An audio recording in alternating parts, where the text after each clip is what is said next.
So this week it's all about energy. I don't know about you. I could use a lot of it right now, but hey, it has to come in the form of caffeine for me, but for the planet it's a little different. So this is chapter 4, producing energy. And as always, here are the objectives and the assignments. And in case you forgot, the second exam comes up at the end of this week. So Sunday, 11:59 p.m. Same exam reminders. So make sure that you take a look at that, okay? But I think you guys are doing very well. So I don't think it's a big issue. At least I hope not. But, be careful. Always remember to have a very secure internet line and good access, good computer. Okay. As always, there are some terms. I might be modifying those before they are posted for you, but here are the competencies and the things we're going to be going through. All right. So, 4.1, energy from fossil fuels. Of course, we know about fossil fuels. That's our favorite source of energy, not only in the United States, but for the most part around the world.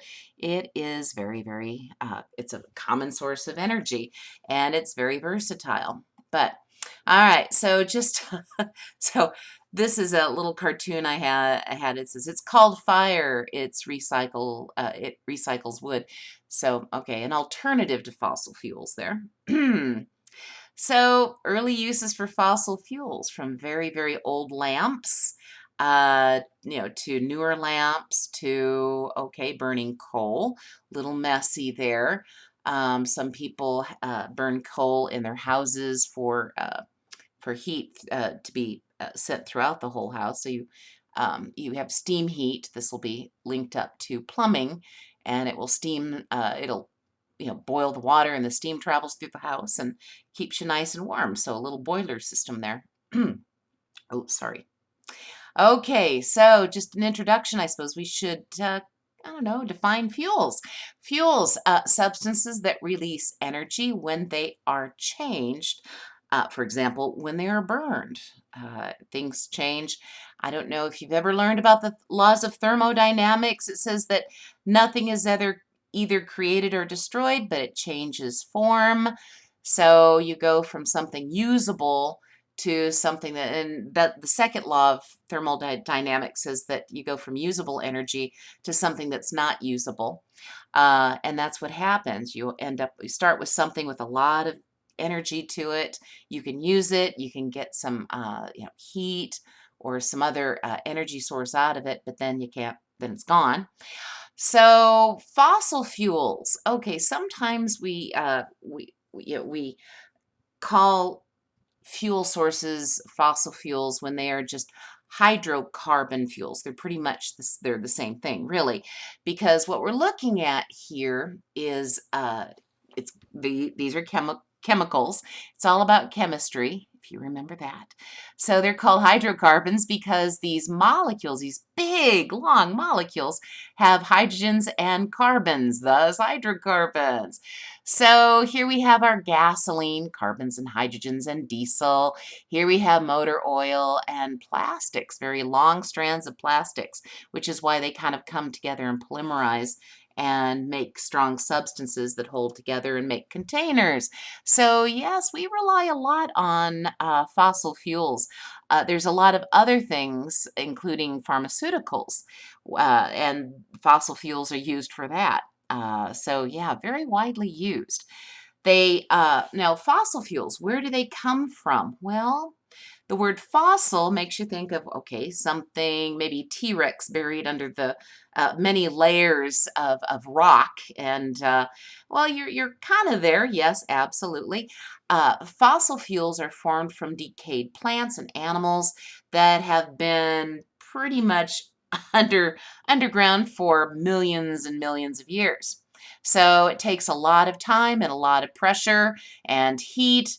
And you can go from, okay, first of all, you have your plants above ground and other little creatures, and they end up decomposing into this kind of stuff we'll call peat, and through, again, heat and pressure and other forces, you end up with coal, which is one of those forms of fossil fuels. So it takes lots of time. Now, fossil fuels include other resources other than coal. It also includes oil and natural gas. So there you are. So fossil fuels, oil, natural gas, and coal. Basically, those are the three, okay, the three main ones. So the thing about fossil fuels, though, is that it isn't renewable, meaning, okay, there is a limited supply, and this limited supply was made millions of years ago. We're going to talk about renewable energy, things like, well, wind power. The wind is reusable; it just kind of recycles, so that's a renewable kind. But this is not. This is something that there is a limit to it. It used to be you could find coal right on the ground. You just walk around and pick up chunks of coal in certain areas, depending on your geography. But now we have to go deep and we have to go hunting for it. It becomes more and more expensive to get fossil fuels now. And at some point, we won't have them anymore. So, okay, a little bit about where fossil fuels come from. Like I said, the process began millions and millions and millions of years ago. You don't need to know exactly where certain fossil fuels came from, but plants, for example, so dead, decaying, fossilized plants and the hydrocarbons that they produce then will give us coal and methane and natural gas. Now, in addition to that, we also have these little animals and what are called phytoplankton, microscopic photosynthesizing bacteria, and algae. Now, from those guys, okay, when they decomposed and under all those millions of years ago, they also provided natural gas, and they give us gasoline as well as diesel. So there you are. Now, like I said, the sources are getting harder and harder to find. We just can't go into our backyard and pick up chunks of coal or have an oil well or anything like that. It used to be easier, but we're using fossil fuels quite a lot, and we have been for quite a long time. So, yes, so now we have to go and get it. So, this is going to cost money, like I said. How efficient is that? And knowing that there is a very limited supply, not renewable. Right, right. Okay. So, as far as extraction of fossil fuels, let's go into that. Okay. And the problem is, if you're going to go in and get it, not only is it going to be expensive, almost always there's going to be an impact on the environment.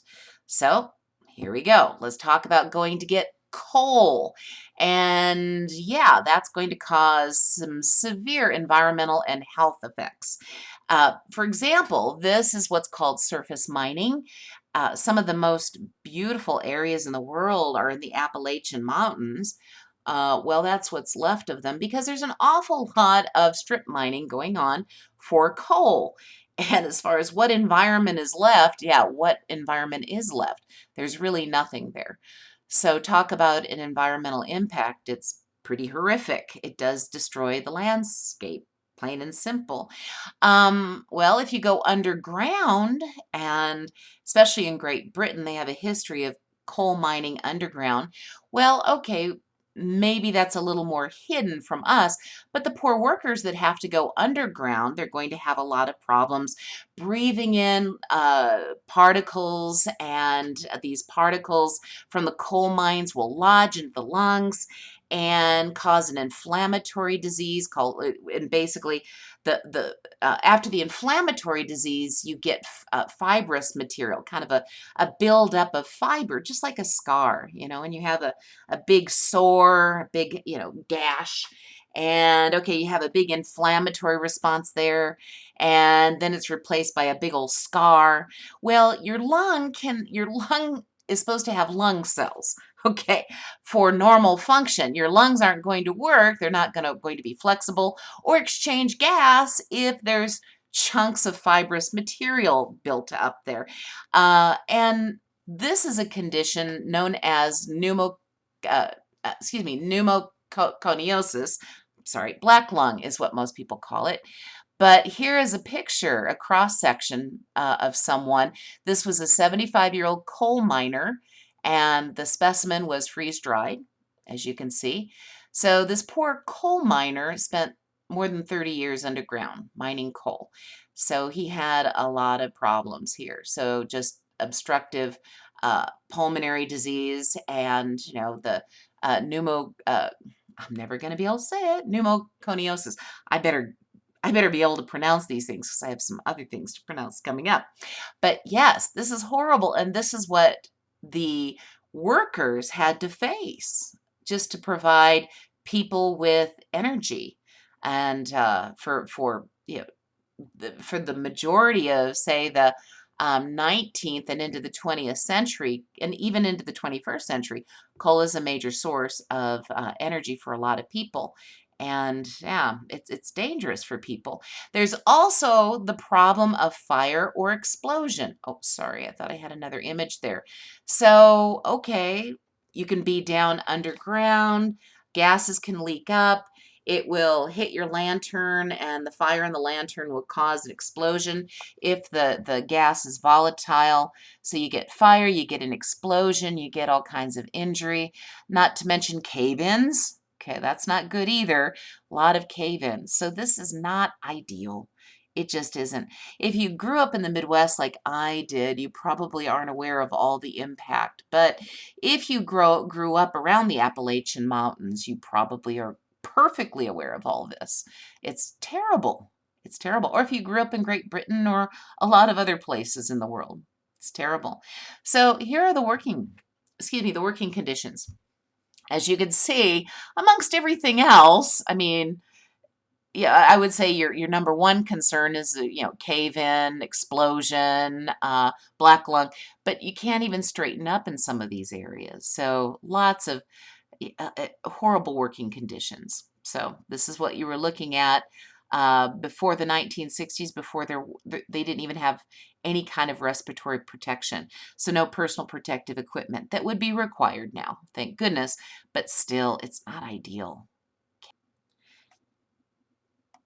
Okay, and speaking of what it takes to extract fossil fuels, how about if you go out and you're looking for either uh, fossil fuels, you need to do offshore drilling, like, well, maybe it's hard to see that this is an oil rig because it's up in flames.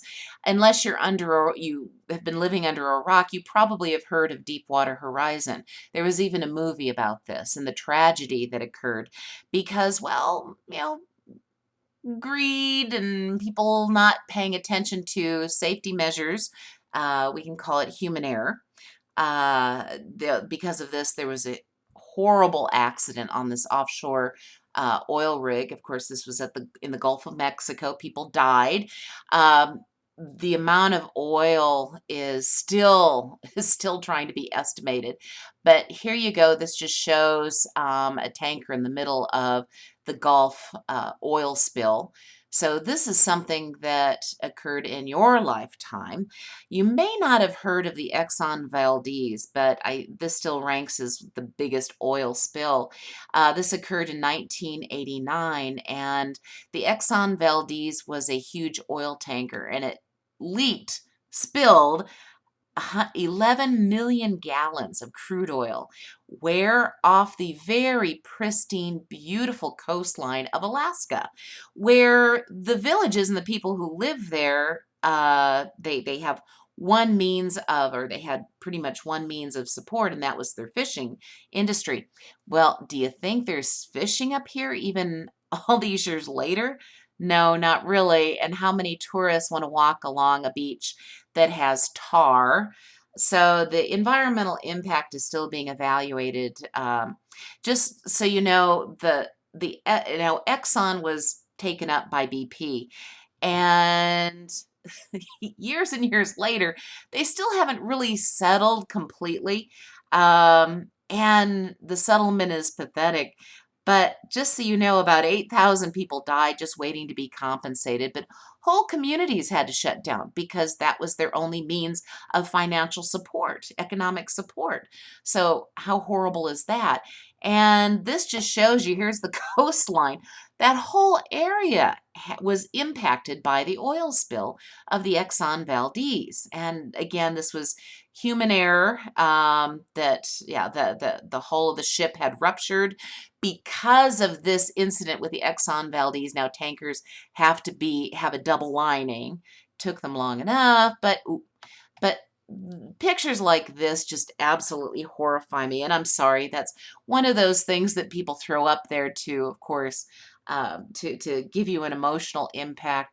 But it happened, and this is the consequence. So it's horrible. It just is. Okay, moving on. I hate the pictures of the poor water birds. So, all right, let's talk about fracking. Okay, so what is fracking exactly? Fracking is a kind of a cute way of saying hydraulic fracturing, which destroys geological, well, geological rock formations to extract fossil fuels. Okay, to do this, you have to pump like tons and tons of water into these deep wells that will, because of the pressure, you will fracture the shale and release the fossil fuels. Okay. Now, chemicals also go into the water that is used, and then the water has to go somewhere. Okay, somewhere. This is going to have a huge impact on people and animals, and it's a huge, it's usually these operations are on a huge scale. So I have found this cartoon. It talks about the fracking industry. So again, they have to pump in a lot of water under high pressure, and it's going to have other chemicals in there. Now, I know what you want to know, right? What are the chemicals that are used in fracking? Well, what a good question, but it's a trade secret because state and federal law, they don't have to reveal what they put in there. But Yale School of Public Health researchers, okay, they went in and they analyzed about 1,000 chemicals in fracking fluids that are used in or created by hydraulic fracturing. Okay, so I know I have your attention. So it turns out that many of the substances in that water have been linked to reproductive and developmental health problems, and the majority had toxicity, undetermined, toxicity, because they just haven't done enough research on these chemicals. They're new out of the chemistry lab. What do you do? So what the Yale School of Public Health did, actually they looked at 240 substances, and they concluded that 157 of them included some such chemicals as arsenic, benzene, cadmium, which is a carcinogen, lead, formaldehyde, carcinogen, chlorine, and mercury. Oh, we'll talk about mercury. And so again, they were associated with developmental and reproductive toxicity. So, of course, this is tragic. And a friend of mine retired. She's a college professor, and she could retire anywhere in the country. But the problem was, where do you go for clean water? Now, she could have gone way, way, way, way north, but she really didn't want to. She didn't want the cold, cold climate. You get to an age. And the thing is you're in communities, you look at communities, and sometimes they experience long periods of drought.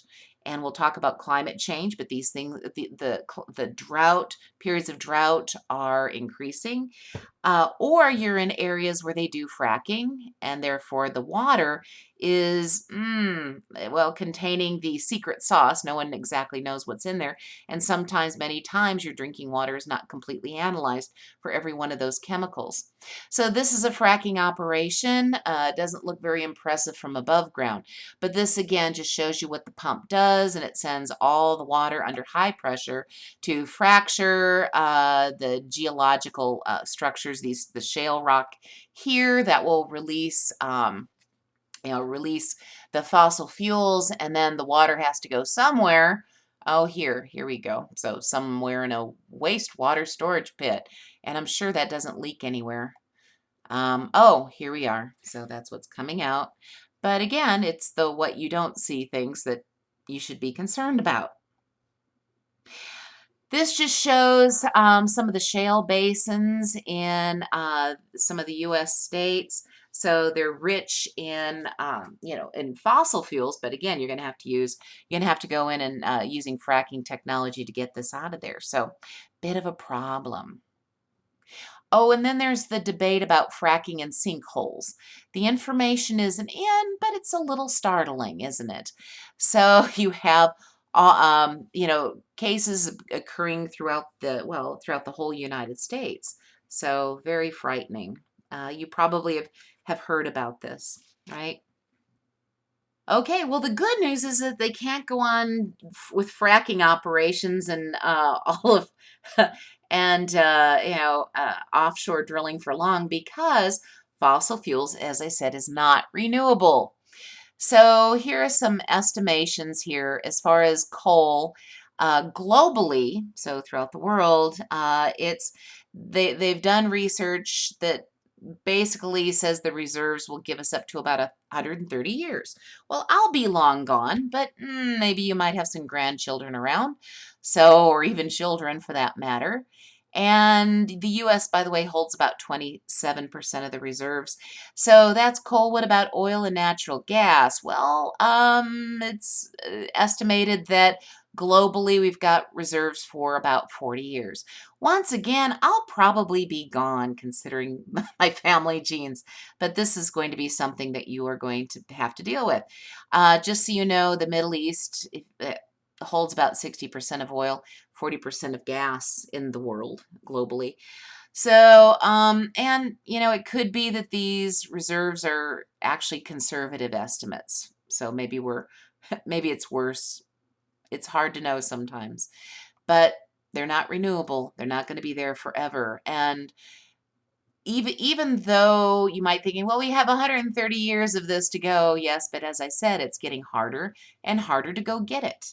And there are consequences to human health as well as to the general environment.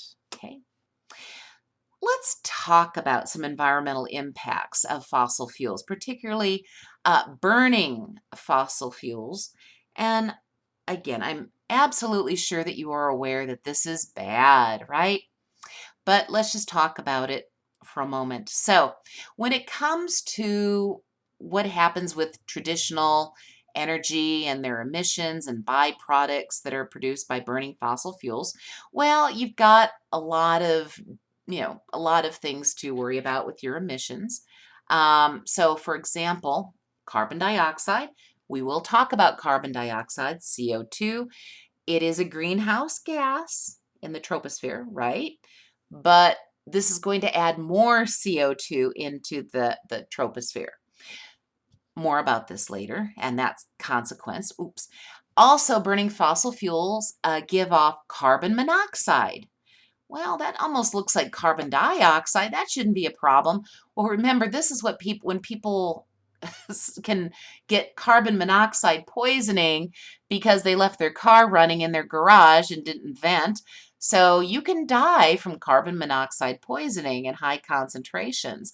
And let's face it, do we really want a lot of carbon monoxide up there? No, not really. Our troposphere is kind of important. We've only got one.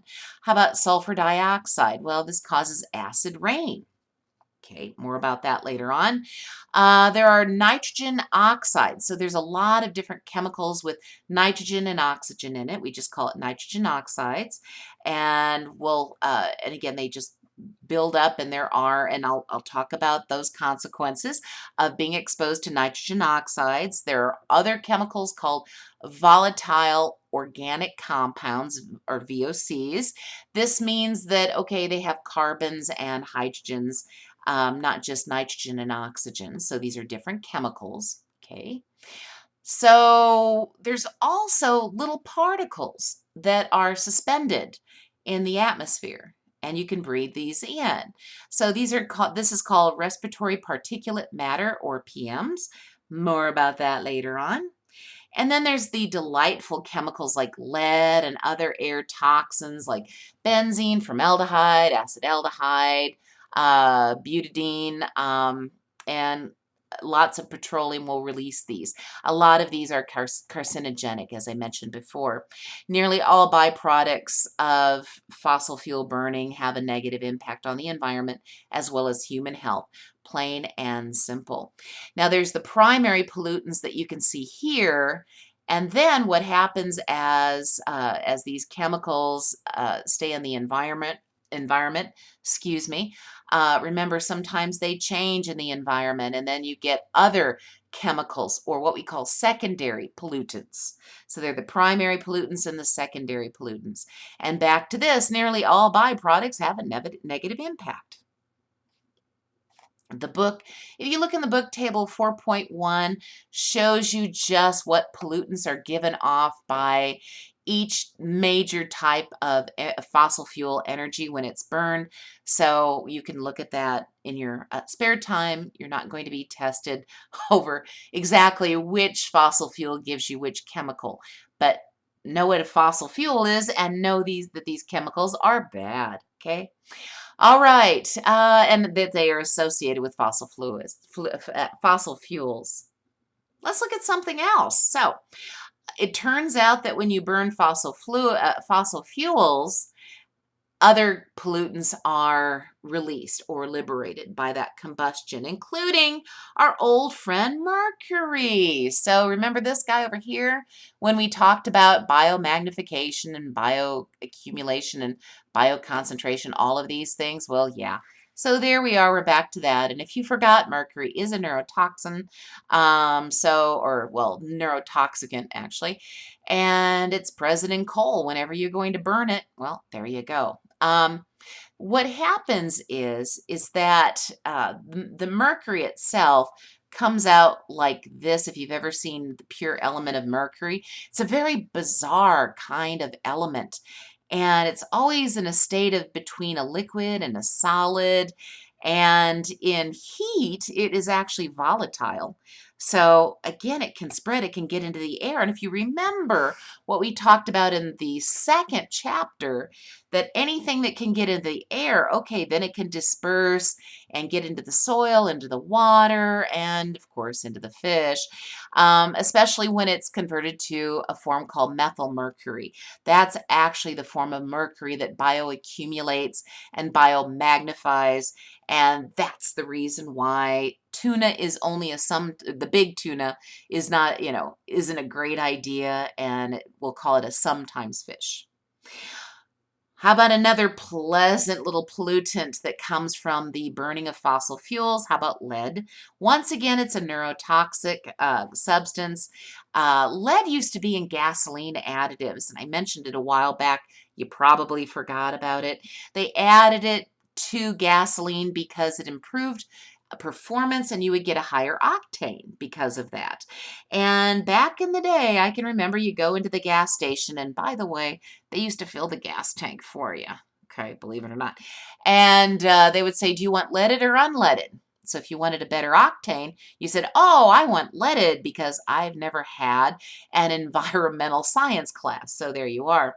Now you cannot, all the gasoline is now considered, it has to be unleaded unless, like I mentioned earlier, some smaller airplanes still use leaded fuel, leaded gasoline, so this is a problem.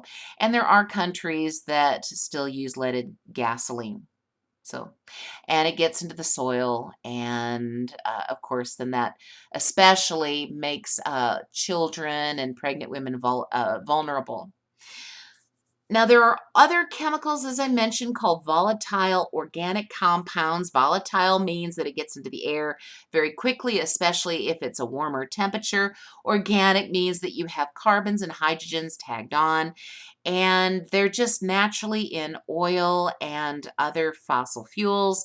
Sometimes they're added to gasoline. Again, sometimes they will even improve octane, but they are released into the air when oil or gasoline is burned, and these are not good for us. So this just shows you from, again, the book. There's a figure, and it's just to show you if you wanted to, while you were reading the book, I'm just going to refer you back to that. All right. secondary pollutants that are formed in the atmosphere. So this is what happens after the fossil fuels are directly released from their source, okay, and now they become something else, and they form other problem chemicals or pollutants. So for example, you get ozone. And yes, we have an ozone layer that we like around the earth, but we don't want it in our cities. So if you look over here on the right-hand side, that's LA, Los Angeles. Okay. This is before they started to do some serious regulation. But you have this smog, which is what is called a photochemical smog. And yes, that's going to contain some really nasty chemicals mixed in there. And ozone is formed when you have some of those nitrogen oxides and the volatile organic compounds, as well as some other chemicals all mixed together with sunlight. So you get this. Okay. Little bit about the secondary pollutants as well. You can get nitric acid and sulfuric acid when you burn the fossil fuels. And I said we would talk about acid rain. Okay, so now we're going to talk about acid rain. So you get acids and they're running, and basically they decompose your rocks. So you can get acidic soil and the plants aren't going to be very happy there. But on top of that, you get acid rain. This just shows the formation of what happens when you get an acid rain. And down below is an actual picture of actually, this is a huge forest that runs between Germany and Poland and the Czech Republic.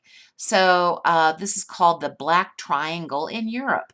And this is all caused by fossil fuels. And the terrible thing about this is you may not have even been the population that was releasing the fossil fuels into the atmosphere to cause the problem. It could have been somebody, upwind of you.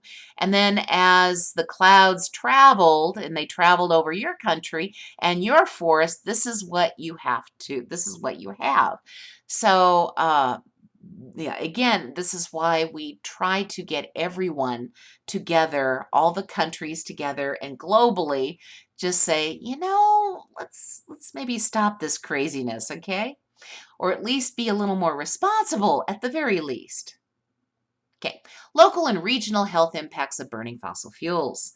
So let's talk about that particular particulate matter. When you burn fossil fuels, there's little tiny particles that get into the air. Well, and some are going to be smaller than others. The smaller the size of pollutant, the more deeply it gets into the lung and the worse the problem. So here we have some particles here. And just to give you a reference, this illustration has a human hair. Here we have some very fine beach sand, which is about 90 micrometers or microns in diameter. And okay, so this we don't worry about because we're probably not really breathing this in. It's huge. But if you go into particulate matter that is about 10 micrometers, okay, well, then this can get into the lungs, but it's only going to be in the very upper portion of your respiratory tree, okay? So it's not going to go very deep. So it goes in and it goes out. Okay, we can deal with that. But when you get to particulate sizes that run from about 2.5 and less micrometers, now we're in trouble. And the smaller this gets, the more dangerous it is. And this is the size of a lot of combustion particulate matter particles, okay? So, and this just shows you just, again, a relative size. So here it is, very small. Okay, and this is a major problem for people when there's a lot of pollution in the air. And a lot of things can happen from just allergies to, well, death, pulmonary, well, we'll talk about that in just a minute. So this just shows you again, if the particle size is relatively big, it doesn't go very far. Really, it kind of gets trapped in the mucus. And then you, or tooey, spit it out. So, oh, sorry. And the smaller it gets, the farther it goes down the respiratory tree. Um, if you get to the very small particle sizes, then they get right down in the alveoli. Now, what is that going to do? Is that really a problem? Well, this is going to be an irritant, and your immune system, remember that, is going to look at this as an enemy, an antigen. Well, then, that means that you're going to have an all-out war, a battle. So all the inflammatory factors are going to go rushing to this area. You're going to have a huge battle scene and, okay, scarring. Okay. And so that scarring is not, that's going to be different tissue than your lung tissue.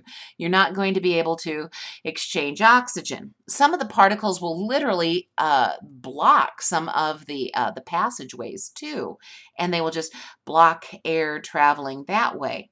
So being exposed to this particulate matter overall, over long periods of time, what is this going to mean to me? Well, again, it depends on the size of the particles that you are inhaling, but we know that particulate matter is linked to um, basically lung cancer, acute and chronic cardiopulmonary disease. It's going to reduce your life expectancy. If you're pregnant, it is linked to low birth weight and infant mortality. But really the greatest impact of pollution, air pollution, and particulate matter is through cardiovascular disease, along with the other chemicals that are released by the burning of fossil fuels.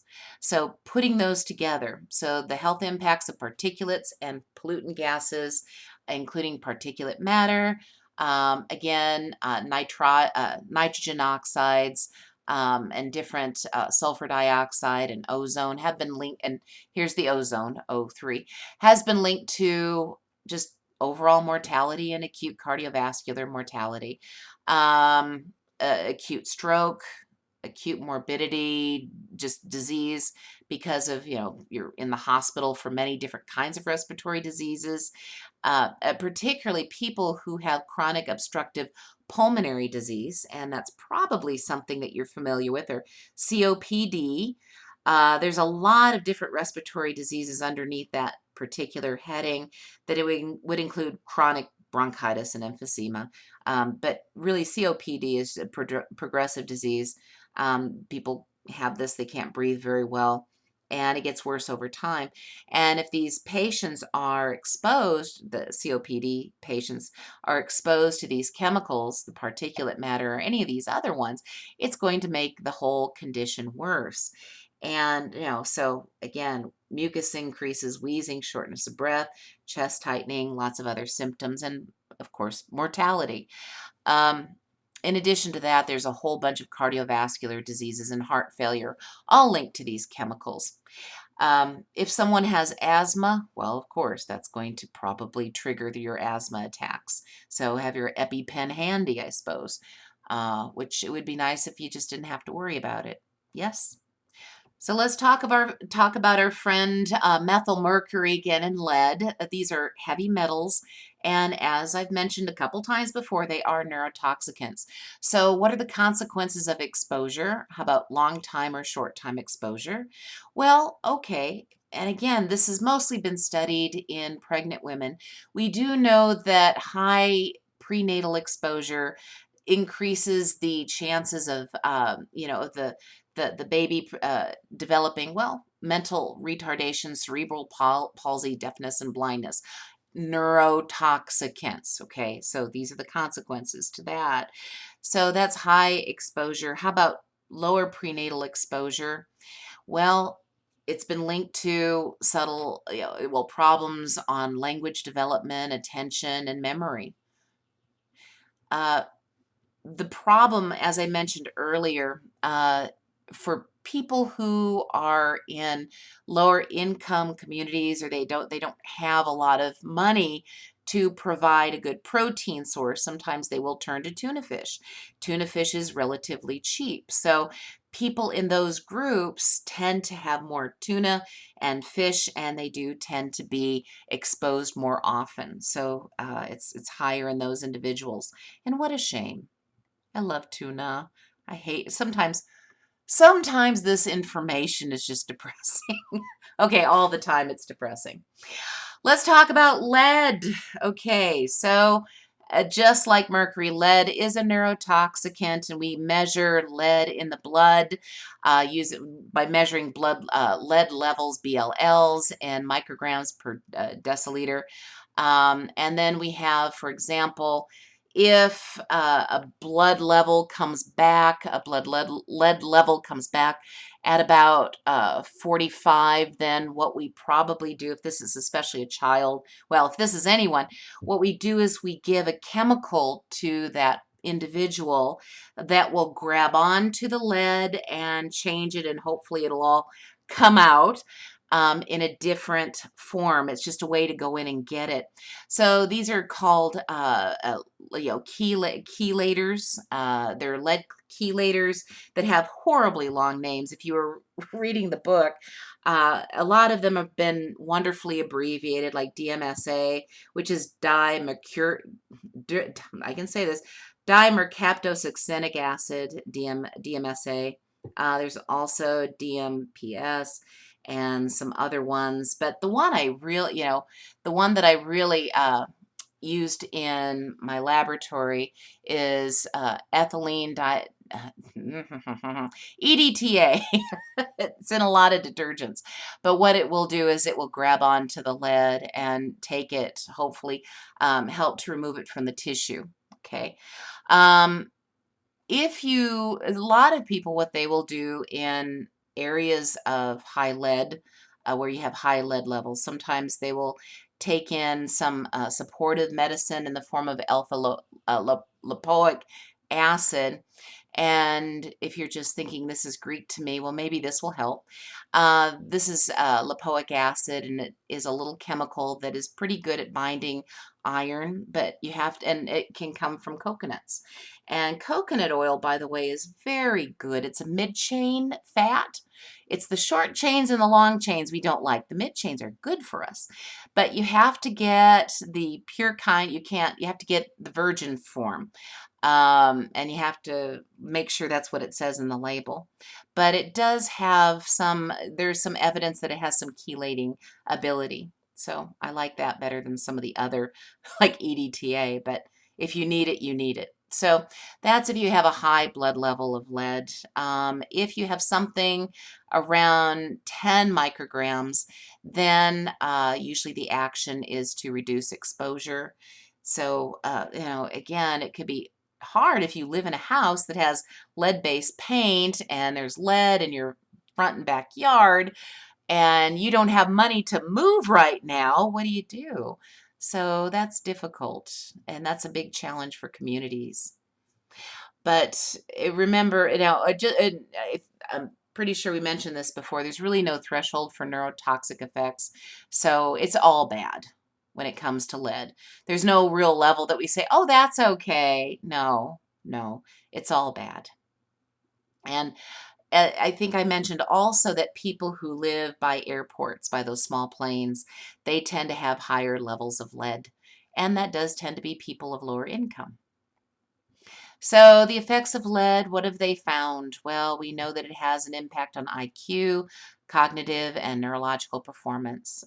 So it's very difficult, especially if you go into education. Sometimes it's a little tough, sometimes with young children, they have a hard time performing, and, and everybody wants to know why. Well, this probably has some kind of uh, impact on that. But moving beyond that, and something more severe, of course, is cardiovascular mortality, um, and increased lung cancer, which of course is, you know, this is bad. That can cause mortality, kidney toxicity, high blood pressure, reproductive effects, and oral health, of course, is one other impact. Okay, so again, the heavier burden, people more at risk are those who tend to not have a lot of financial support. They're poor, non-white populations. They tend to always have the highest rate. Okay. Now let's talk about global climate change. Global climate change. We had a little introduction to this. We talked about some of this in chapter 2. So we're going to have to revisit chapter 2 again. Okay, remember this? Yes, remember the troposphere? We said that there are greenhouse gases that included carbon dioxide and many other gases, and that it's okay. It's what keeps the Earth functional. It helps to keep some of the heat radiated by the sun around the earth, kind of like a nice little warm thermal blanket, so that, things don't, otherwise we'd freeze to death. So we have to have a little bit of heat there. And carbon dioxide is just a natural greenhouse gas, and it helps us. Okay, so let's talk about the carbon cycle and how this relates to greenhouse gases, and we're going to talk about how fossil fuels change, how it changes the entire natural normal cycle. All right. So in a nice balanced ecosystem, there's a particular amount of carbons and oxygens, and it's a wonderful little cycle. And I'm going to try to explain this as simply as possible. So because now plants are made up of basically carbon dioxide and water. They are. It's just that the carbons and the oxygens and the hydrogens from carbon dioxide and water becomes changed by sunlight. Sunlight energy changes carbon dioxide and water, and you get plant material known as biomass. So leaves and branches and root systems, all of that. There you go.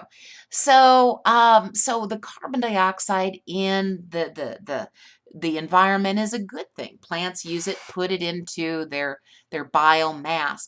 Now, then you have animals that will eat this carbon, and they can get proteins and carbs and even lipids from plant material, and then it becomes part of their biomass. So their little furry body, well, their little furry plump bodies here, so there's carbon stored there.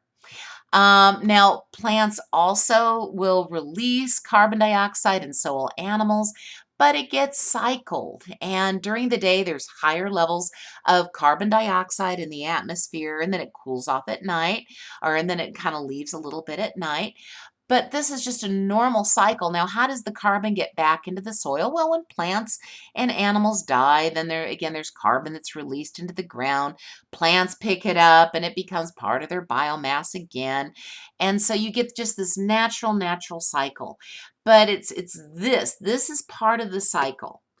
And the carbon is not going to be a problem. The carbon dioxide, not going to be a problem. You're not going to have too much. Okay, and hopefully not too little either. Should be just right. But what if you bring in fossil fuels? So fossil fuels, here we have T-Rex. So these are carbon sources that are buried deep in the ground that should stay there.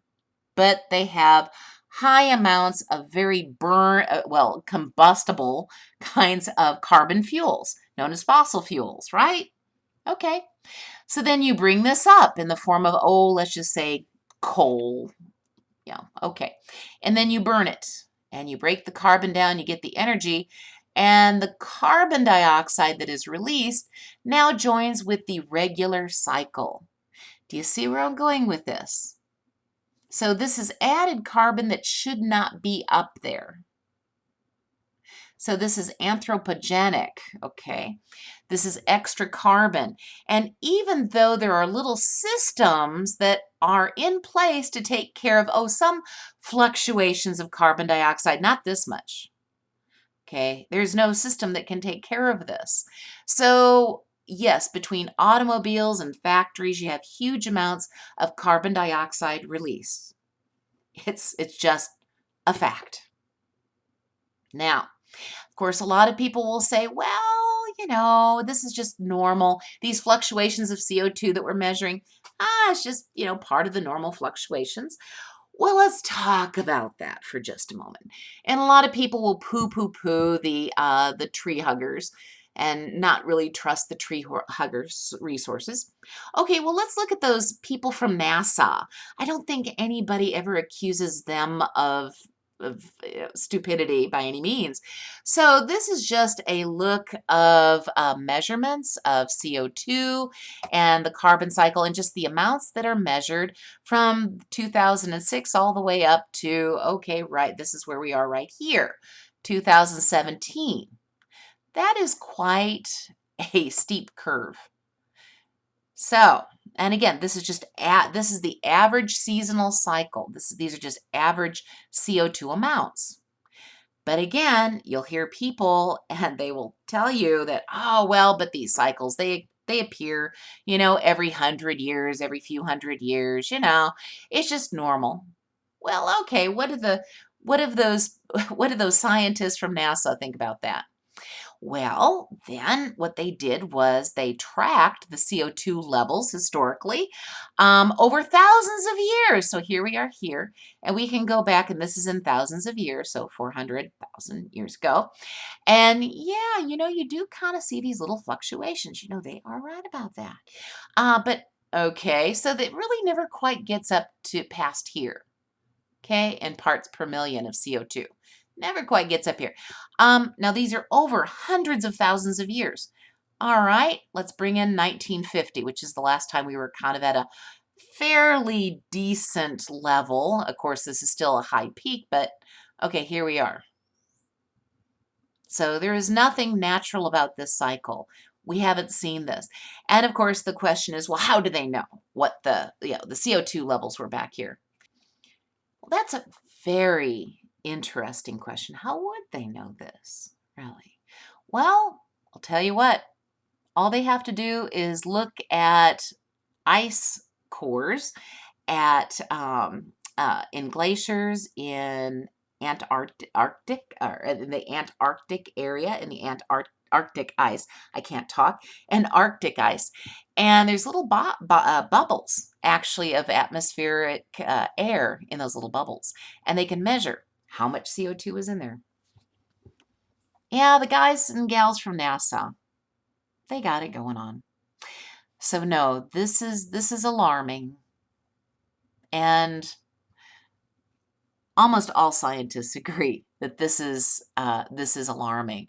When you look at global scientists, about 97% say, yeah, we have a problem. We have an increase in CO2 levels, and that this is already causing serious global climate change. Now, in the old days, by the way, let's talk about global climate change. And I even have a family member that used to laugh about, oh, global warming, it's so cold out and all that. And how can there be global warming? What do those scientists know? Well, and like I mentioned earlier in chapter 2, it's a bit misnomer. It does mean global climate change. There are areas that will warm. They absolutely will. But as you get changing weather patterns, especially with the ocean currents changing, you will get some areas that will get much colder and some that will get much hotter. And again, it's like putting an extra few layers of a sweater around the planet with extra CO2. In the troposphere, it can handle some CO2 gas, but not what we're putting up there. Okay. So anthropogenic gases and the enhanced greenhouse effect. So burning of fossil fuels puts all of the hidden or sequestered carbon, like from the T-Rex that was buried and all that old peat, all the coal, everything that was underground.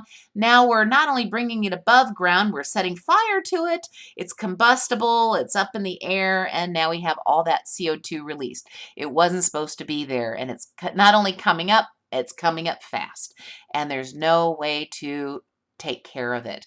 So here's the natural greenhouse effect. Some solar radiation hits, and a little bit of it escapes, and it's a nice little cycle here. Not a big deal, but a little bit of heat is emitted just to keep it's like a nice little fuzzy sweater. But here we have enhanced greenhouse effect because of the high CO2 and other greenhouse gases that are released because of the burning of fossil fuels. And now you have several parkas on over the earth. Not good. So yes, all the CO2 enhances natural greenhouse effects. and the CO2 is the single most influential greenhouse gas. It's not the only one that we worry about, but it is the most influential one. So some of the other greenhouse gases, for example, would include methane and ozone and something called halocarbons and nitrous oxide, or NOx, if you know that word. So here is what can happen. So you get an increase in just the average atmospheric temperature. You know, what happens is glaciers are going to be melting, and I showed you the picture of Iceland. Really, that glacier was tragic. The recession of that glacier just over the last few decades. It really was sad, and you could just see all the water pouring down. Very sad. Um, a little bit about also the Arctic and the Antarctic. So, of course, there's a lot of ice way up north, and North Pole, South Pole. So the Arctic ice, now this is floating ice. When it melts, it's really not going to cause sea levels to rise. So we've got that going on. It won't raise the sea level, but what'll happen is typically that white of the North Pole reflects a lot of the light.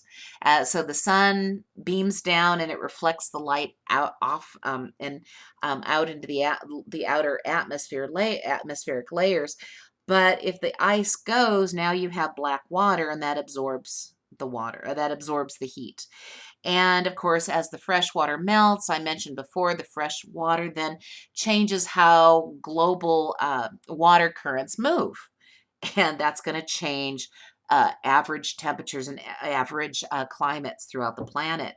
So, oh, also, the melting ice releases methane, which again is more greenhouse gases from methane. So yay. Antarctic, that's the South Pole region. That's where you get the penguins in the South Pole, polar bears in the North Pole, penguins on the South Pole. Now that is actually on land, and Antarctica is a landmass. But when that melts, now it gets into the ocean, and that will add sea levels. So, and here's a little thing also. As the CO2 is increasing, it is also absorbed by the water. Now, what happens when a whole bunch of CO2 mixes with a whole lot of water? Well, there's something that happens naturally in the sea, and that is the production of carbonic acid. Acid. So it's the acidification of the ocean. Is that going to be a problem? Well, it is if you care about coral reefs, and you should. Whole aquatic ecosystems are based on healthy coral reefs. And already coral reefs are suffering. They're very sensitive little ecosystems. So you get rid of coral reefs, and there's going to be an awful lot of dead sea life. And again, we don't even know all of the impacts, but we know it's not going to be good. All right, so lots of things happening because of the increased temperature. Now, then there's also going to be increased stress on land, plants, and animals. What are you going to do? So if you raise a certain crop that works really well in your field, and you start to have either an increase in temperature, drought, or the planting season has to start a little earlier, well, sometimes that's going to be a problem, and that's assuming your plants can handle the stress. But the average, and we'll talk a little bit more about sea level changes too. So, how much of a temperature change are we looking at? What about sea levels? What are we looking at? Well, the predicted magnitude of global climate change by the end of the 21st century looks a little bit like this. This is from your book. As far as the average global temperature, an optimistic view by the end of the 21st century, if we're lucky, if we're very lucky, will only the global temperature rise will only be about 1.8 degrees Celsius. If you're pessimistic, and that would be around 4.0 degrees Celsius. As far as a rise in global average sea level, about 0.18 meters to 0.38 meters if you're optimistic. If you're not, 0.26 meters to 0.59 meters. And you may not think that this is a big impact, but this is a very, very dramatic and life-threatening change. Okay, so in fact, we're seeing the changes already. Human health impacts of global climate change. Higher temperatures are going to mean, well, if you don't have the freezes that occur anymore, let's say you live in a climate and you don't get certain uh, mosquito-borne or vector-borne diseases because of the nice cold temperatures that you get, the freezes, the cold snaps, well then the mosquito, there's nothing keeping the mosquitoes carrying all kinds of diseases into your community. So higher temperatures means that you're going to have probably more disease, a bigger range of disease spreading vectors like mosquitoes and ticks and other creatures, and not just you, but also your crops. Okay. How about coastal flooding? All right. Well, if your coastal area is flooding and you have food there, that's going to be a little difficult. There's not a lot of agricultural usable land anymore, so you're going to probably lose land, and not only for food, but also, well, you're going to need you're losing land for people. So that will probably give you, you'll have a lot of refugees. Where are you going to put them? In fact, oh, sorry, let me move back. In fact, this is one of the first casualties. This is a little island off of Papua New Guinea. And so they're one of the world's first entire communities that has been displaced by climate change. So they had to leave their island. And this is the Carteret Islands. And yeah, they were the first ones to say, we can't live here. Now, if you're thinking, but look at all this beach space. Well, yeah, but if you have any flooding, high tides, hurricanes, things like that, it's too dangerous. You can't live there. So, and of course, severe weather is going to cause crop failures. Severe weather can cause injuries, famine, and like I said, infectious diseases. When it comes to weather events, there's a Ron White joke that I just love. So just to bring a little levity into the situation. He says, there are people who won't leave their houses during hurricane seasons because they think that they're tougher than the wind and that they'll just tie themselves to a tree or something like that. And he says, it's not a matter that the wind is blowing, it's what the wind is blowing. So for example, if it blows a Volvo, okay, at you, you get hit by a Volvo, well then, that's a whole different scenario. So the impact, like I said, we are already seeing all of the consequences of global climate change, but there's probably some that we haven't even predicted yet. This, by the way, is very sad. This is from Colorado. And just through drought, all the spruce trees are just dying off. Also, there are pine tree blights that are going on that we never used to get in our community here. In Omaha, we lost a lot of trees as well, but that may be due to other, probably it's due to a lot of other issues, but that is something that can happen. Let's talk about the Kyoto Protocol on climate change very quickly, because now we have something else to talk about, and that is the Paris Agreement. But this was an international agreement in 2005 just to reduce emissions of greenhouse gases. And, especially the industrialized nations, they were to agree to reduce their collective emissions for 2008 to 2012. To levels, say, about 5.2%, and get that below the 1990 level. So just get that down a little bit, just to sort of stop the progression. And the sad thing is that, all right, for those of us who have lived pretty high on the hog on this planet and who have used much more of the resources than we should have, okay, so then you have these other countries that are just trying to develop economically, and they're the cost of reducing emissions is going to be pretty high for them because they're just trying to get a foothold in the global economy. So things like India and China, it's a little bit harder for them because they want to live like everybody in the U.S. and other Western societies. But, everybody was kind of, at least they were agreeable to looking into reducing emissions, having that conversation. The U.S. declined to sign the agreement. Okay. How about the Paris Agreement? Okay, so what that basically said, and of course, the meeting occurred in Paris just recently. You probably were paying attention, I would hope. But this is just an agreement that would take effect from 2020. So a little bit of time to kind of gear up here. But it's to maintain it will maintain and accelerate basically how countries are dealing with emissions and carbon footprints and sort of setting a direction. Sometimes you just need to think about what you're doing. Setting long-term goals. Okay, that's a good thing. Maybe have a commitment to return regularly to make climate action stronger, getting together and just saying, okay, what have you found? What works for you? What doesn't work? It's to respond to the impact of extreme climate events, especially on the most vulnerable countries, the ones that are under-resourced. It also says, okay, let's have a little transparency so that we can see really what you're doing. Is there some, at least financially, what's going on? We just want to make sure that everybody is communicating properly and we're all working together.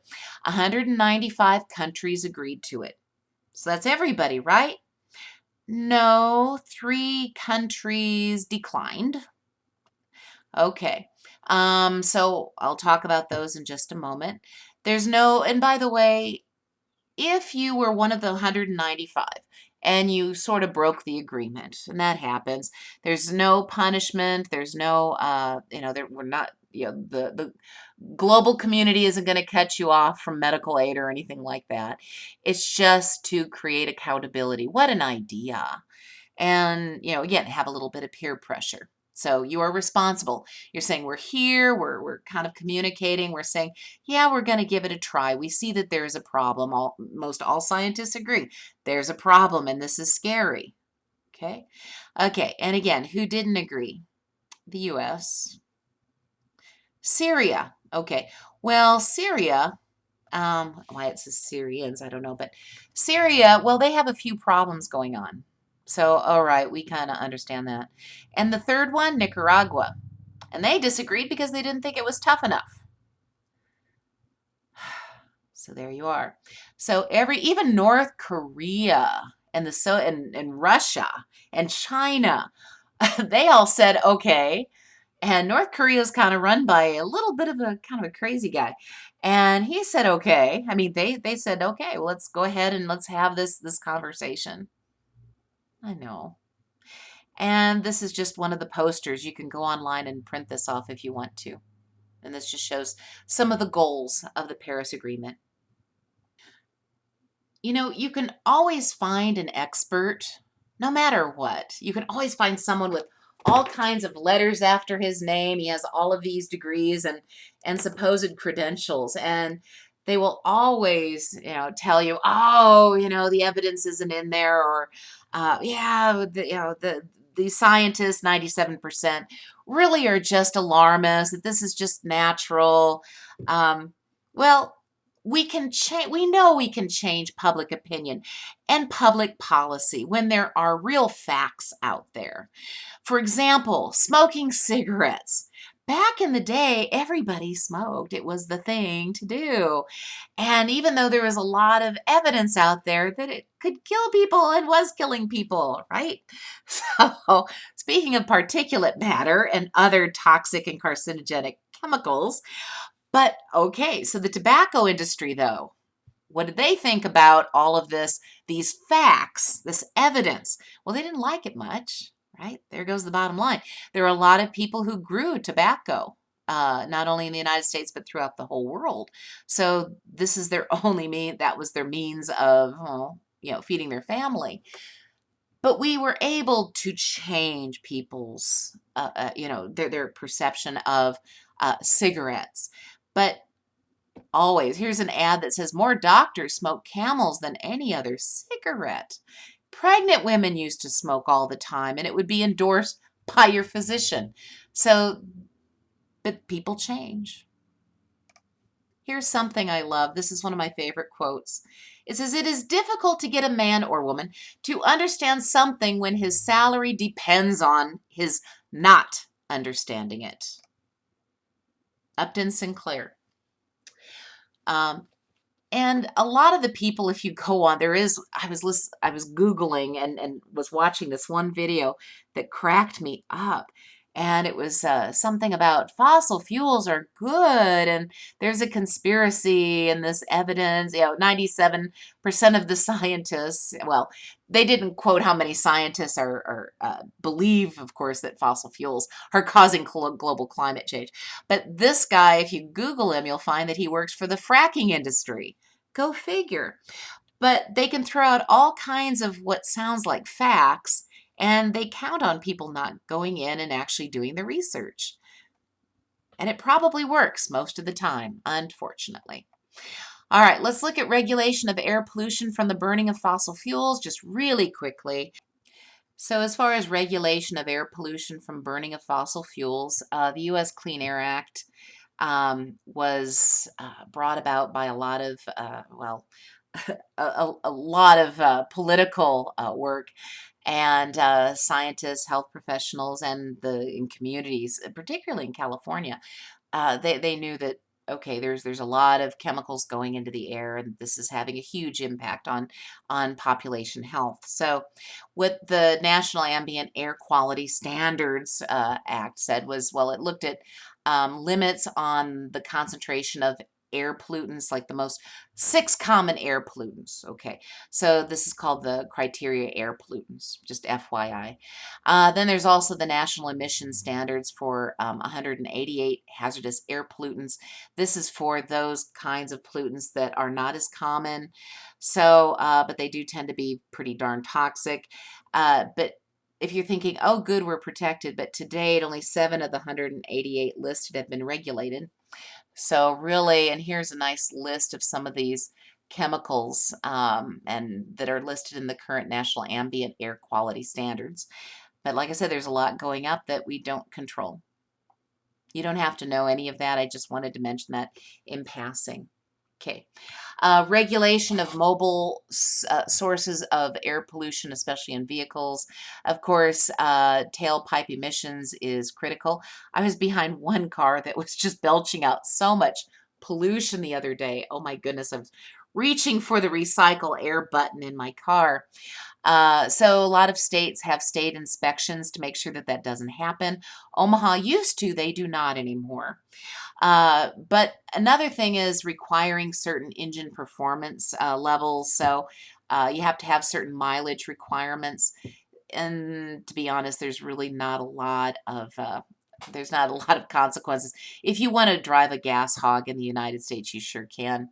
But you can't buy leaded gasoline for your vehicle, like I said, anymore. You can for your small airplanes, unfortunately.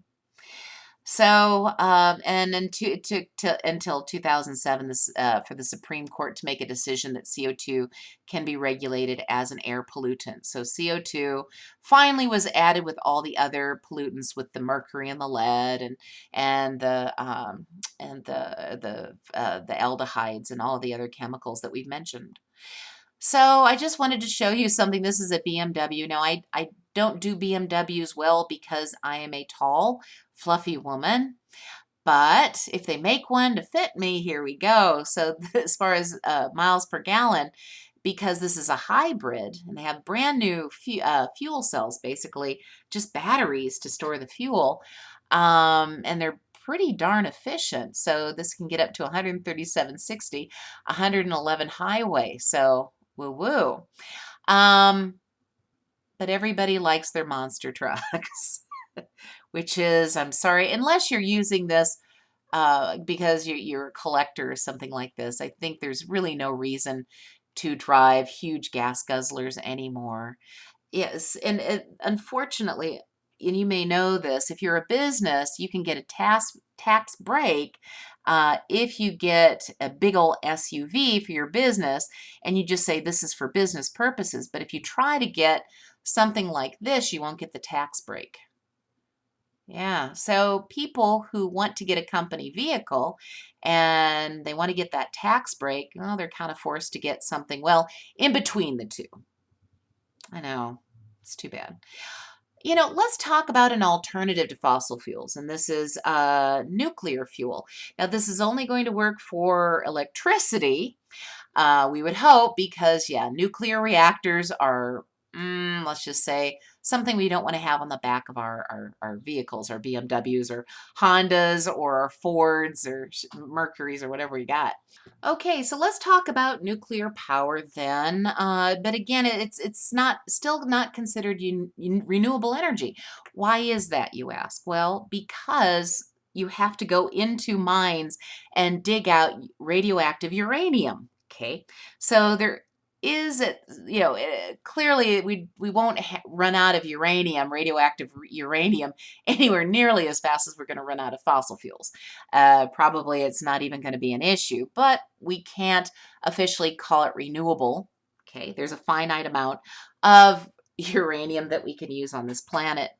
So already every year about 20% of US electricity is due to a nuclear power plant. Now in Omaha, we had a power plant up by Blair, Nebraska, and it was recently decommissioned. Like a lot of, but it was older and it needed to be decommissioned. A lot of the problems occur because the nuclear power plants haven't been updated and haven't been managed properly. So, and it's a big problem when you do decommission a reactor. So, for example, when I was at the VA Medical Center in Omaha, Nebraska, they had a nuclear reactor down in the basement. Bet you didn't know that. If you did, wow, okay, email me. But yeah, they had a nuclear reactor down there, but it had to be decommissioned. And I got to see it a couple of times. It's fascinating. They were using it primarily for research to irradiate materials. Okay. But the good news about nuclear power is you don't have particulate pollutants. You don't have the chemicals, the toxicants being released into the air or into the water. Now, there is a little problem with water. You do have to cool down the reactor, but it doesn't touch anything that's radioactive. Just it kind of cools the core and just keeps, just kind of flushes carries some of the hot temperatures away. And that does have to be dumped into a pond, but the pond is not, it's not going to be radioactive water. The pollution part is that the water will be warmer than usual. So this is a kind of thermal pollution, and that will change the pond and the little ecosystem around there. So there is a little bit of an issue with that. Um, it is relatively safe, and I know the only time we think about nuclear power is when we think of something like Chernobyl, which was crazy. It had crazy incompetence, okay, involved. It was when you have an old reactor that you didn't update, when you have a lot of human error, things like that can happen.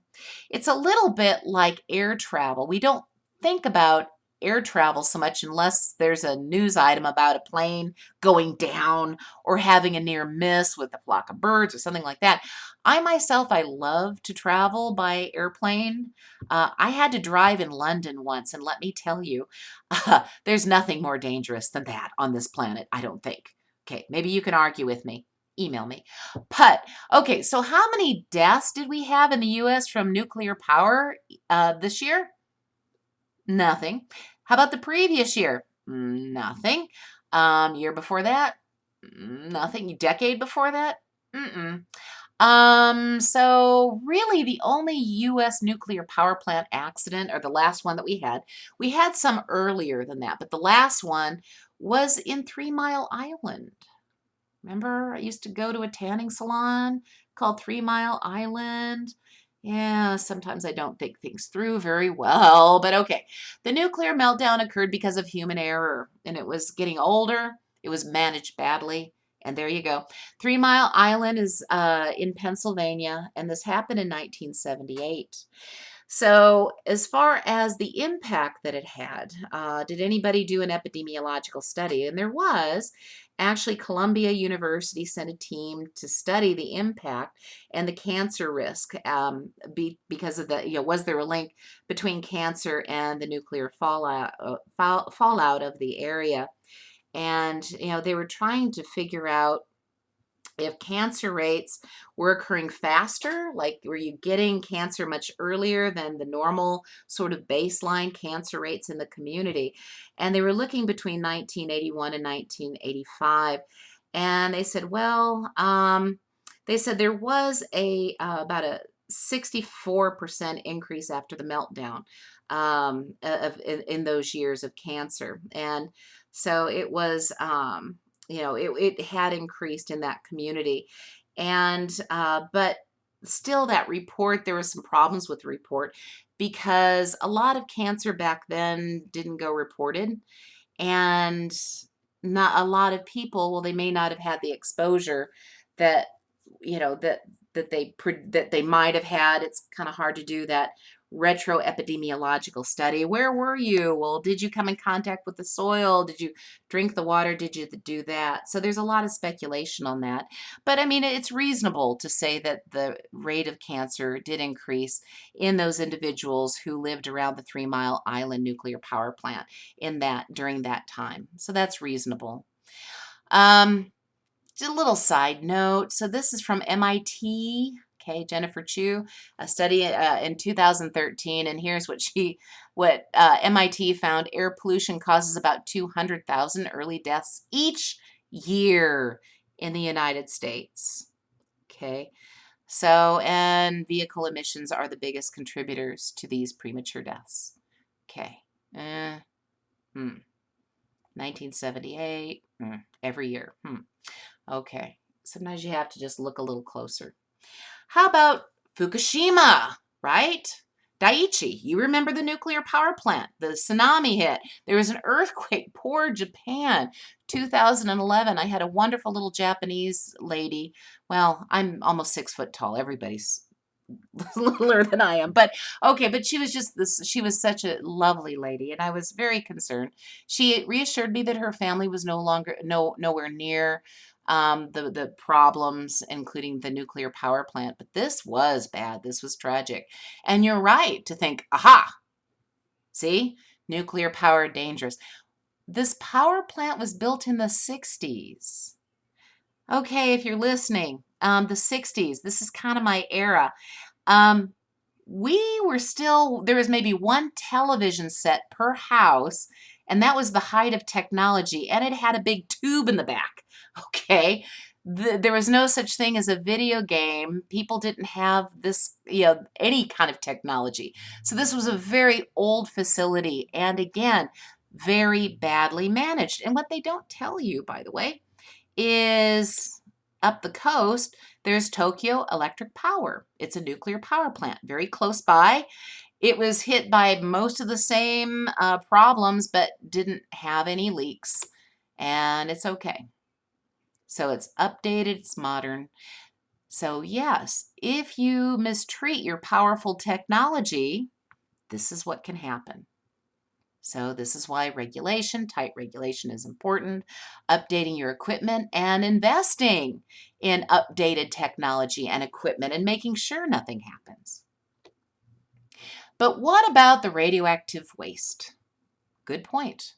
Radioactive waste. And it is produced at all stages of in the nuclear fuel cycle. This is true. Just trying to get it out of the ground. Okay, you're going to have exposure to waste, and it's going to create waste. So this is a problem. And these are, by the way, in the United States, locations of uranium mills. Okay, and then you have to treat the uranium, and anything that comes out of the reactor has to be, you have to deal with that kind of waste product. Anything that came in contact with the waste has to be stored properly, and then disposal of it. And this can be tricky, however. The pictures of all this nuclear waste sort of filling up huge mountains, and I've seen movies that show that. Who knows what's happening in some undeveloped or underdeveloped countries that have nuclear power. I mean that is a possibility, but there's proper storage of nuclear power. And again, you have to think of what alternatives we have. Do we like everything being, well, okay, we can't use fossil fuels for much longer. And if we just keep burning them as is, well, okay, we're going to increase all of those health risks. So that's not a really nice alternative either. Okay. So nuclear power, I've never really had much of a problem with it myself. I really haven't.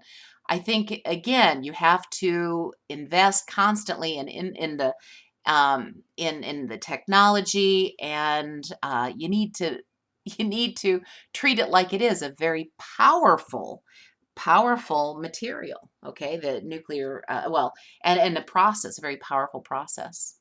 By the way, here are all the nuclear power plants, and this one is supposed to be Blair, but again, it's decommissioned.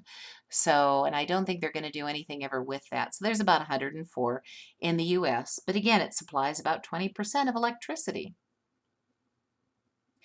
Um, Okay, just really quick, you don't need to know this. There's a lot of regulation that is out there when it comes to the nuclear fuel cycle, how how you treat it, how you get it, how you treat it, how you dispose of it, and as far as radioactive waste policies, they're there. And I'm not. You can read this over. I think this is something you would quickly forget, even if I went through it or made you memorize it. But there are a lot of guidelines when it comes to nuclear energy. The Nuclear Regulatory Commission, the NRC, believe me, they require an awful lot of paperwork, and you have to really toe the line. And I know this because some of my friends were the ones that decommissioned the nuclear reactor at the VA Medical Center, and boy, it took them several years and a lot of headaches. So it's hard to do. And actually, another friend of the family worked up at Blair, so I know it's a pain, but it's good. Regulation is good. It's supposed to protect the public, and I'm all for that. How about alternatives to fossil and nuclear fuel? Maybe something that's renewable. I like that one. But again, there is no Exxon. There's BP. And of course, BP is completely safe. We know that. What can happen, right? All right. So let's talk about some of these things. Okay. So again, where does all U.S. energy come from? And by this, I mean more than just electricity, for the gas tank, for the homes, all the way around. Again, about 83% of the energy in the U.S. is from fossil sources.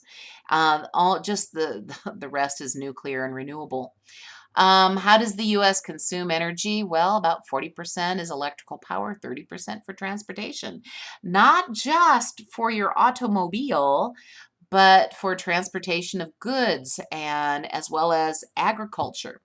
Agriculture really is fossil fuel based. You take away fossil fuels and okay, you're going to have a little trouble transporting, your agricultural goods. So I don't know. Can you buy local? All the farmers markets are out there. They're wonderful. But I digress. Okay. Um, but the as far as what a developed country can do, it's not uh, so the things that we do in developed countries, we can't do this. We can't continue to do this globally. The other countries, they also want their gas hogs, and they want to live at our Western standards, and you just can't. It can't happen. We don't have the resources, and the pollutants and the problems are too big. The world cannot live like we do in the U.S. and in even Great Britain. Europe is a lot more moderate. Okay. So when it comes to energy conservation and efficiency, why not just use less energy? We could, if we could just invest in technology, research and development, make devices that are more energy efficient. Yay! Change transportation habits in the United States. So, okay, in Omaha, we used to have streetcars here. Did you know that? Yeah, we did. But lots and lots of money changed hands, and all of a sudden now we have buses, and the buses are really nice and reliable, but we need, if you go to Europe, nobody has cars there. They take the metro. It is so fast, it's efficient. Okay, if you take the London tube, you're going to be probably sorry. But yeah, I mean, it's the best way to really move people efficiently. We need to start moving away from the gas hogs that are unnecessary. I mean, really, you know there are some people that drive really huge vehicles and there's no reason for them to do so. Really. If you need a truck in the family, have one truck in the family, borrow it, what have you for hauling. Frankly, I could use a truck right now, but that's another story. Maybe go to a hybrid car. Okay, this just shows the trend when it for automobiles, and how again Americans, they just love those big cars. We've got to downsize. We just do. I'm not going to go in that. Freedom from fuel. So what can we do? Wind power. This is the modern turbine. Modern turbine. If you travel I-80 through Nebraska and Iowa, you'll see these huge semis, these trailers hauling the parts to these huge turbines. And again, I think they're kind of cool. They are. Normally, farmers, they sort of rent their farm, and they get a little money from this, and the energy that comes from the turbines gets into the grid, just like all the other energy from coal burning plants. So you can turn on your light switches in your house.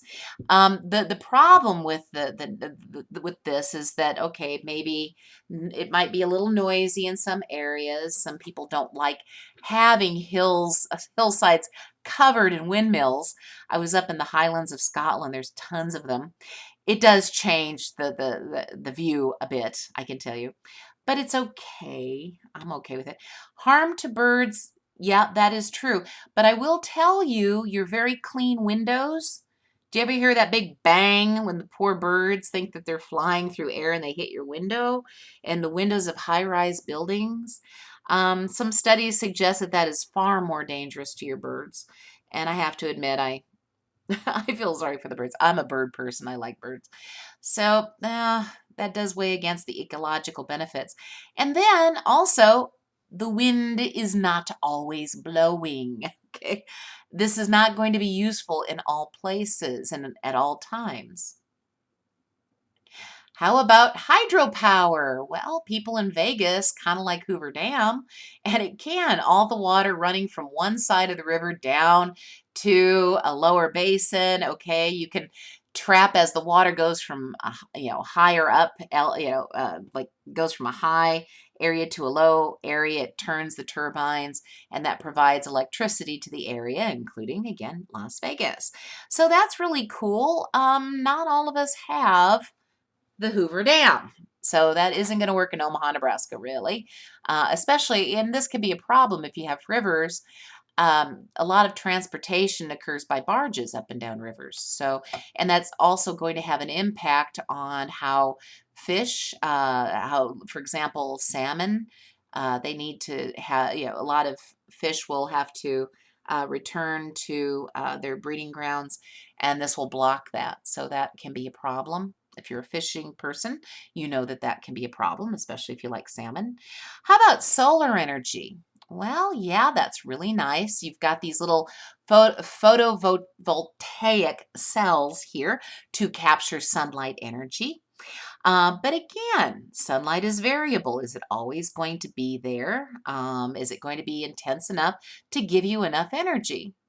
Well, just so you know, so Germany, not known for having a lot of sunlight. They're better than Great Britain, but there you go.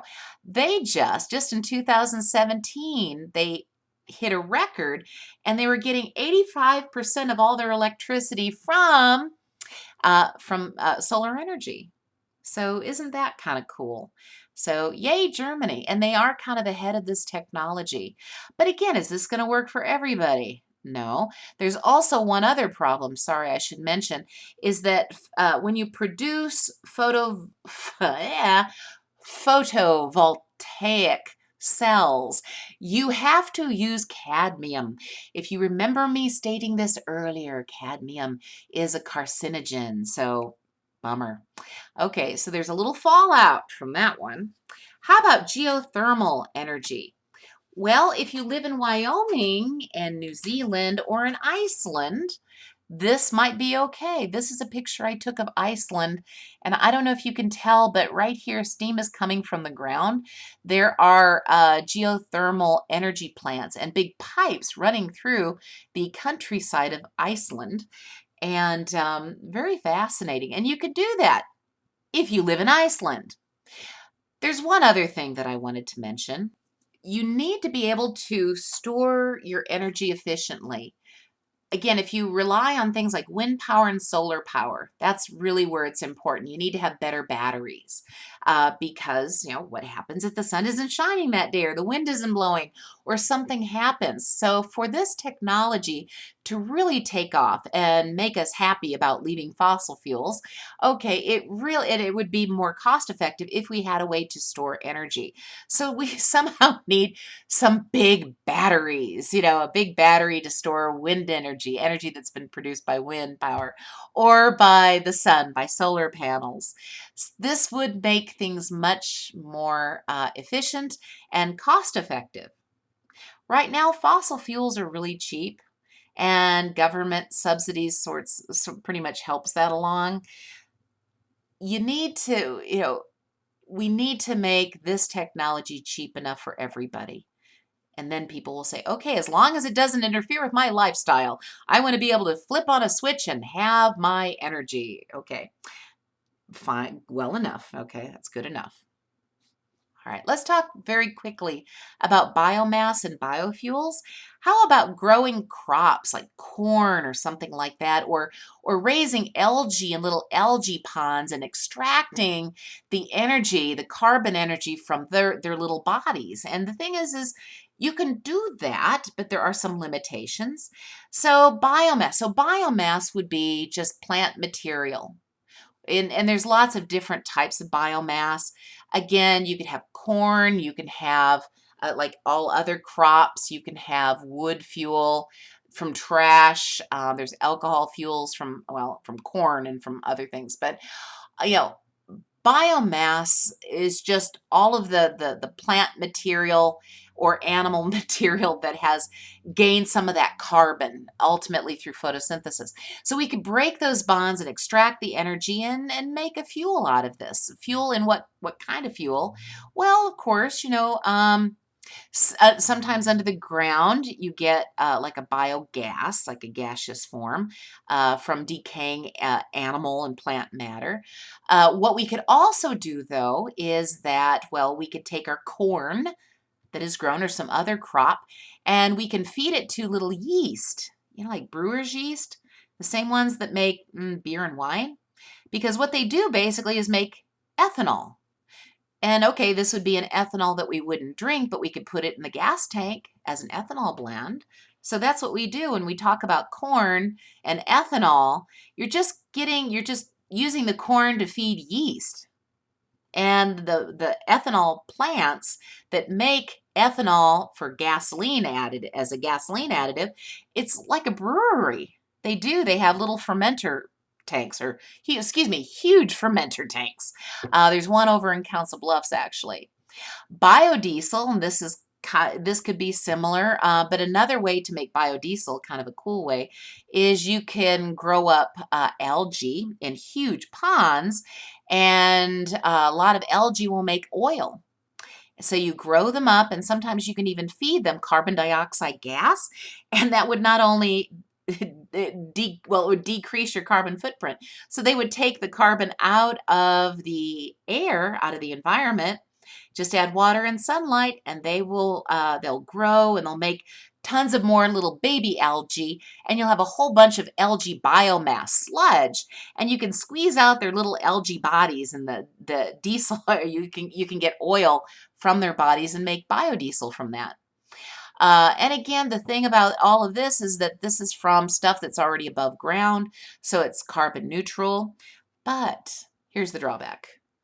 Are you going to be able to have enough land to grow the corn to make ethanol, to have the algae pond to make biodiesel, or any of these other ways, okay, to make biomass energy and biofuels. That's a problem because we're running out of land and we kind of need that for food crops. So that's not the answer either. It's nice and maybe we should have some, but is it the final answer? No, maybe it could, be an additive. Okay. How about wood and coal and peat, straw, brush, and dung to be burnt? If you don't know what peat is, especially, well, if you go again in like Ireland and again Scotland and England, and they have like these peat bogs, and they would take off sort of like the top few layers. Of this moss that is sort of concentrated, and it's like makes a little plant brick, and you dry it and you can throw it in the fire because it does contain a lot of carbon energy, and it will be burnt, but it's not going to be harmless because you have an open fire, and you're going to still have particulate matter, and you might have other chemicals because it's going to contain some hydrocarbons. So not a good not a good source. Maybe for a few people who live up in the Highlands of Scotland and they're all by themselves, and maybe on a small scale it won't be a problem, but okay. Non-traditional fossil fuels, well, again, we can go in, we can put biodiesel with ethanol or mix ethanol with gasoline. The problem with this is that producing ethanol is expensive. We haven't been able to do it in such a way that it can really outcompete gasoline. Why? Well, it turns and farmers don't get paid a lot for their ethanol crops for corn. And well, because of some some fossil fuel market shenanigans, we'll call it, whereas the prices get manipulated so that fossil fuels are so inexpensive that the farmers don't get enough money for their crops. So it's many times it's not cost effective. It would be if we said, okay, we're not going to import fossil fuels anymore, and we're going to have to make it homegrown, then the price would go up for these fuel crops, and the farmers could, maybe make, again, grow some of these crops and maybe make algae farms. But like I said, there's just so much land out there also. So that's a problem. How about making a hydrogen fuel cell? You probably have heard of the cars that run on hydrogen. Well, yeah, and it's pretty safe, but where are you going to get your hydrogen? Not all not all gas stations are going to have a hydrogen pump, and still you have to store it, you have to transport it. Hydrogen can be quite combustible, so that can be a problem. And a lot of times it takes a lot of energy to produce hydrogen fuel, so it's not perfect. Not a perfect answer either, and you got to have a good battery in there. So finally, just really quick, and for your information only, it won't be on the test, but what about regulatory support for making or developing alternatives to fossil and nuclear fuels? There is some out there. I don't know if it's going to continue, but there was an Energy Policy Act of 2005, and that gave incentives for energy producers, especially for those who are in doing research and development in alternatives to fossil fuels. Of course, there's tax credits that you can get if you buy a hybrid vehicle, and if you do certain home improvements. For example, if you live in an old house and your furnace is old, it's inefficient. If you buy the new improved high efficiency furnace, but you have to really buy an expensive one, you'll get a tax credit. And it's too bad. I think you should get a tax credit even if it's not one of the high end ones. But once again, if you have the money, you can afford the really nice furnace and get that tax credit. Tax credit. So the U.S. government to get 7.5% of power from renewable sources by 2013, and that's the goal. So we'll see how that works. How about the future? We'll wrap this up. All of the things that we mentioned, none of them are going to do them all, and we can't stop fossil fuels overnight. We just can't. We are way too reliant. Too many things depend on fossil fuel sources. That's all there is. But again, it's limited. It's not renewable. There's just so much there, and we just can't go on and have all the global economic growth and have all the same demands on fossil fuels. It won't happen. It can't happen. How about research and development into cleaner, greener sources of energy? And this has been you would think that somebody out there would put a lot of money into this, but it's expensive, and sometimes it's not very successful. Well, so who do you need? Who fights global disease? Well, Bill Gates is out there also realizing that in order to change the world, um, good energy, safe, clean energy means good health. So he put up $1 billion with some other investors. So, and the interesting thing about this is that the researchers out there have 10 years to come up with um, uh, alternatives, and maybe develop better batteries to store energy to make things more efficient. Technology is a little stagnant. A lot of the spending of research and development, it's gone down, down, down. We don't even really support NASA anymore. And from NASA, an awful lot of new cutting edge technology was born. So I guess now they're watching climate change. Poor NASA. Um, and again, we need to make sure that government subsidies, that they're spent wisely to support alternatives. Um, and here I have an old clothesline. Now, maybe some of you have never used a clothesline in your life. And I grew up way back when with clotheslines, and I agree, it's so much easier and comfortable to throw everything into that dryer and just go. But it's not too bad. And people in Europe always hang their clothes out. It's just kind of natural. Talk about solar energy and wind power, and your clothes get dry pretty fast on a good day. And maybe we have to do a little bit of, I mean, we will have to do some of this. We might have to live a little bit more like Europeans. Scientists say that change will occur, and it's not a matter of if. I'm sorry, again, 97% of global climate scientists say that this is happening. The only thing that we could do is maybe slow it for now, and maybe we could reverse it.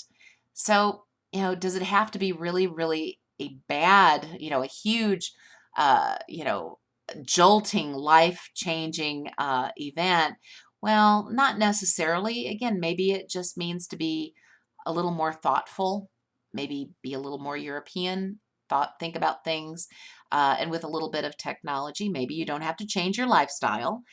We still want to keep our iPods and iPads and all that technology. I do too. So just to be a little thoughtful. Yeah, because we do want power. That's all I have. So have a good one, and don't forget about the exam. Okay.